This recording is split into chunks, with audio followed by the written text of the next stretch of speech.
Vous êtes peut-être en train de réviser un concours, un examen, et vous vous dites « Oh là là là là là, j'y arrive pas, c'est trop compliqué, je ne sais pas comment m'organiser, c'est horrible. » Donc c'est vrai que c'est pas simple de préparer un examen, d'entrer par exemple dans une école de commerce, de préparer son bac, de préparer un concours à la fonction publique.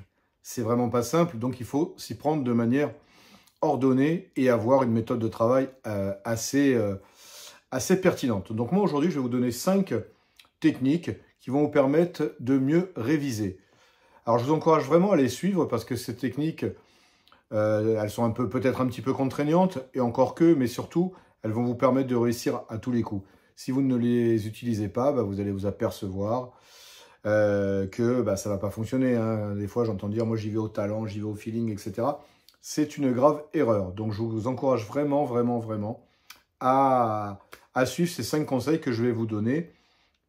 Et je vais commencer, parce que je suis quelqu'un d'ordonné, par le premier conseil qui est essentiel. Alors pour celles et ceux qui me suivent, qui sont abonnés à ma chaîne, mais en tout cas si ce n'est pas fait, profitez-en pour le faire.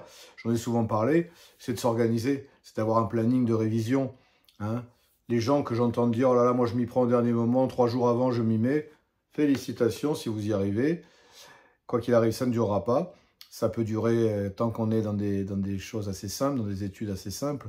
Quand ça commence à se complexifier, si vous n'avez pas un planning de révision, ça va être très, très, très, très, très compliqué. Donc, je vous encourage vraiment, pardon, à partir du moment où vous allez vous lancer dans cette démarche, de commencer. La première chose à faire, c'est d'organiser un planning, de le faire, de le déterminer avec précision. C'est important. Parce que sinon vous allez partir dans tous les sens, sinon il y a des jours où vous n'allez pas travailler parce que vous allez vous dire que vous êtes fatigué, etc. Si vous avez un planning, vous allez vous forcer à travailler chaque jour et vous verrez que ça sera bien mieux.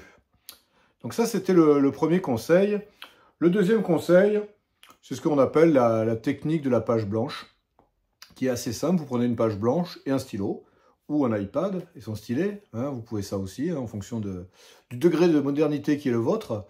Et vous travaillez une leçon, un cours, quelque chose, et à l'issue, 1 heure après, 2 heures après, vous prenez votre stylo, votre page blanche, et vous écrivez tout ce que vous avez appris. Voilà, vous essayez de l'ordonner au maximum. Vous pouvez faire aussi un mind mapping, hein, si ça vous convient, hein, ça peut être aussi quelque chose d'intéressant.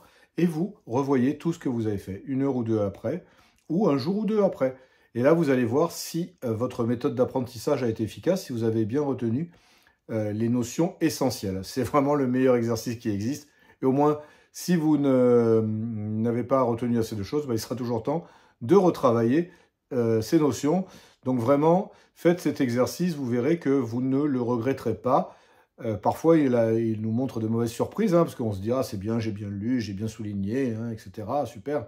Sauf qu'on n'a rien retenu. Donc vraiment, là, au moins, c'est le test grandeur nature. Donc n'hésitez pas à le faire.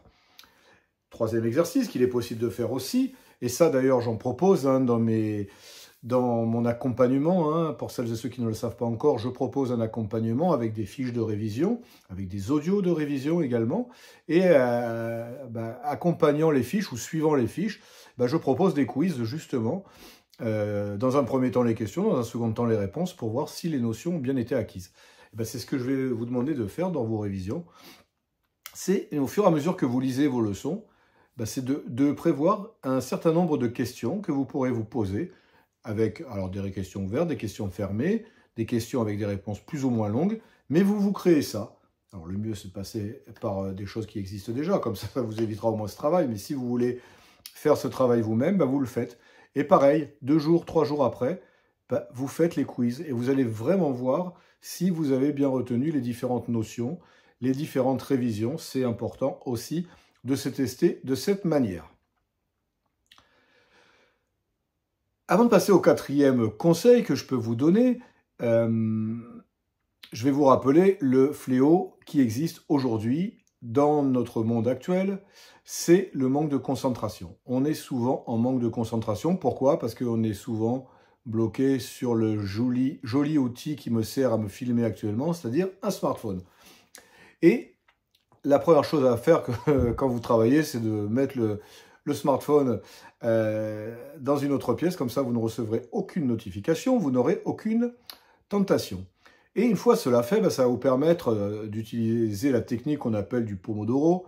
Hein, j'en ai parlé également, j'en parle dans mon blog, j'en parle, donc n'hésitez pas, hein, je vous mettrai tous les liens bien évidemment dans les commentaires, hein, dans la description de la vidéo, pardon, donc vous pourrez aller voir tout ça, hein, aussi bien mon blog que mon accompagnement, voir mes formations si ça vous intéresse, n'hésitez pas. Donc la technique Pomodoro, qu'est-ce que c'est? C'est une alternance entre 20 minutes de travail et 5 minutes de pause. 20 minutes de travail, 5 minutes de pause, 20 minutes de travail, 5 minutes de pause. Et au bout de 4 sessions, on fait une pause qui va être un peu plus longue. Et moi, je vous encourage vraiment à utiliser cette technique qui va vous permettre vraiment d'avoir au moins 20 minutes de travail approfondi, ce qu'on appelle parfois deep work, travail profond. Il y a un très bon livre là-dessus, je vous encourage à le lire si vous avez le temps. Puis je vous dis ça parce que je n'ai aucun lien d'affiliation, donc allez-y vraiment hein, avec plaisir, lisez-le, c'est vraiment quelque chose d'intéressant. Pendant ces 20 minutes de travail approfondi, vous allez faire peut-être plus que ce que vous avez pu faire à certaines occasions en 2 heures de travail, où vous perdez du temps, vous n'êtes pas concentré, etc. Donc là, on rentre dans cette technique Pomodoro, dans ce travail approfondi pendant 20 minutes à plusieurs reprises dans une demi-journée, et vous allez voir que vous allez faire un travail phénoménal. Vous n'allez pas en revenir vous-même, et vous allez voir que dans ces cas-là, vos révisions vont vraiment avancer. Hein, mais ça nécessite une petite discipline et de se séparer pendant quelques temps de son outil préféré qui est le smartphone. 5e outil, excusez-moi, c'est du direct, hein, je suis désolé, hein. Excusez-moi de cet éternuement. 5e technique, c'est les révisions de groupe. Alors là, il faut vraiment également faire preuve de discipline. On se réunit entre amis, on se réunit entre étudiants, on se réunit entre personnes qui préparent un concours de la fonction publique, entre personnes qui voulaient intégrer une école de commerce, enfin peu importe. On se réunit pour travailler. Hein, on dira des bêtises après, on fera la fête après, on ira boire un coup après, ça sera bien mérité. Mais pendant qu'on travaille, on travaille.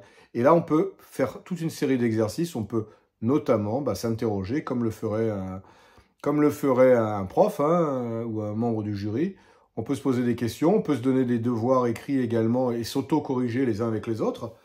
Ça peut être aussi quelque chose d'intéressant. Et surtout, il faut faire preuve de solidarité. Hein. Le travail de groupe n'a d'intérêt que si chacun travaille pour l'autre avec la plus grande bienveillance. Ça, c'est important. Mais c'est vraiment quelque chose qui peut vraiment porter ses fruits.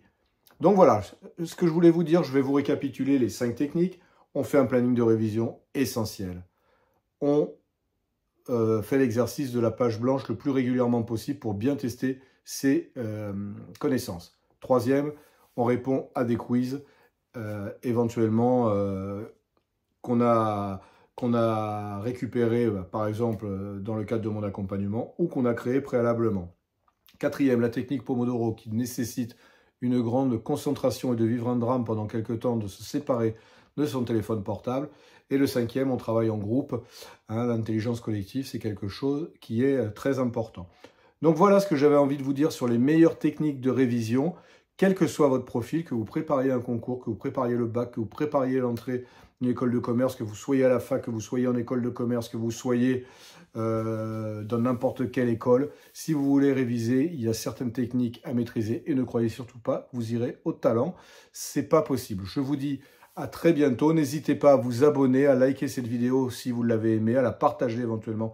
Ça serait super sympa de votre part. C'est ce qui me permet de continuer. Et en attendant, je vous dis à très bientôt.